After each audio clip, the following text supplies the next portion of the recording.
வீரா serial ரசிகர்களுக்கு பாத்தீங்கன்னா ஒரு ஷாக்கிங்கான அப்டேட் வந்து கிடைச்சிருக்கு. நடிகை சுபிக்ஷா அவர்கள் பாத்தீங்கன்னா வீரா சீரியல்ல கண்மணி அப்படின்ற கேரக்டர்ல நடிச்சிட்டு வந்தாங்க. இப்போ அவங்க இந்த சீரியலை விட்டே விலக போறதா ஒரு சில தகவலுமே கிடைச்சிருக்கு. இந்த சீரியல்ல பாத்தீங்கன்னா வீரா மற்றும் மாறன் இவங்களோட ஜோடிக்கு தனி ரசிகர்கள் பட்டாளமே இருக்குதுன்னு சொல்லலாம். இதை தொடர்ந்து கண்மணியுமே பாத்தீங்கன்னா இந்த சீரியல்ல வில்லி கேரக்டர்ல தான் முதல்ல நடிச்சிட்டு வந்தாங்க. அதுக்கப்புறம் அவங்களோட ஃபேமிலிக்கு சப்போர்ட் பண்ற மாதிரியான சீன்லாம் கொண்டு வந்திருந்தாங்க.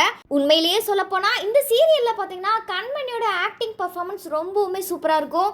இந்த நிலையில கண்மணி அவங்க பாத்தீங்கன்னா இப்போ ரீசெண்டா ஒரு ஸ்பீச் வந்து கொடுத்திருந்தாங்க. அந்த ஸ்பீச்ல அவங்க என்ன சொல்லியிருக்காங்கன்னா, நான் வந்து இந்த சீரியலை விட்டு விலக போறேன். ஏன்னா எனக்கு நிறைய சினிமா மற்றும் வெப் சீரிஸ்ல நடிக்கிறதுக்கு வாய்ப்பு கிடைச்சிருக்கு. அதுலயும் முக்கியமா யோகி பாபு சாருக்கு ஜோடியா நான் நடிச்ச படம் வந்து பாத்தீங்கன்னா இப்போ ரிலீஸ்க்கு ரெடியா இருக்கு. இதுக்கப்புறம் தொடர்ந்து நான் சினிமா மற்றும் வெப் சீரிஸ்ல மட்டுமே நடிக்கலாம் அப்படின்னு சொல்லிட்டு முடிவு பண்ணியிருக்கேன். இதனாலதான் நான் இந்த சீரியலை விட்டு விலகிறேன் அப்படின்னு தெரிவிச்சிருக்காங்க. அது மட்டும் இல்லாம இந்த சீரியல்ல எனக்கு நிறைய நல்ல பேருமே கிடைச்சிருக்கு, நிறைய நண்பர்களுமே எனக்கு கிடைச்சிருக்காங்க. நான் இந்த சீரியல்ல எப்படி முதல்ல என்ட்ரி கொடுத்தனோ அதே மாதிரி இப்போ மரியாதையோட என்ன அனுப்பி வச்சிருக்காங்க அப்படின்னு ரொம்பவுமே எமோஷனலாவும் பேசியிருக்காங்க. இப்ப இந்த ஒரு விஷயம் பாத்தீங்கன்னா ரசிகர்களுக்கு பெரும் வருத்தத்தை ஏற்படுத்தி இருக்கு. இதுக்கப்புறம் கண்மணி கேரக்டர்ல யார் வர போறாங்க அப்படின்றத பொறுத்திருந்து பார்க்கலாம்.